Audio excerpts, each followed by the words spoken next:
Today we're going to take a look at Tony Barlow. He's attempting to recreate Jay Leno's classic segment, jaywalking.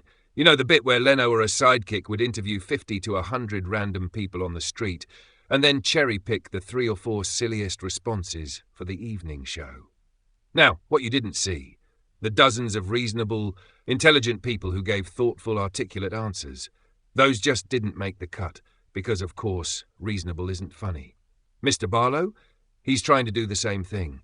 The difference? He's not Jay Leno. He's not even a sidekick. He's just struggling for attention. So let's take a closer look at one of these attempts. Today, Junior? Billy Madison is a spoiled, immature man-child in his late 20s, played by Adam Sandler. He's the heir to a vast hotel fortune, but spends his days drinking, partying, and goofing off with his equally juvenile friends. Despite his laziness and lack of ambition, Billy has a good heart and a childlike sense of humor. In this scene, the class is doing a reading exercise. One of the children, a boy named Ernie, begins to stutter while reading aloud. Instead of being supportive, Billy immaturely mocks Ernie's stutter, repeating the stuttered words in an exaggerated and taunting voice. The moment is uncomfortable and clearly inappropriate, reflecting Billy's lack of maturity and social awareness at that point in the film. Leave them kids alone. The Wall by Pink Floyd tells the story of a fictional rock star named Pink who, scarred by a series of traumatic experiences, including the death of his father in war, an overprotective mother, abusive school teachers, failed relationships, and the pressures of fame, begins to isolate himself emotionally from the world. Each painful event becomes a metaphorical brick in the wall he builds around himself, leading to complete alienation and psychological breakdown. As the wall is completed, Pink descends into madness, imagining himself as a fascist dictator, before finally facing an internal trial where he is ordered to tear down the wall. The album ends on a note of self-confrontation and the possibility of healing, exploring themes of trauma, isolation, authoritarianism, and the struggle for human connection. What an idiot! Oh, what a loser! A fascinating specimen of modern sarcasm.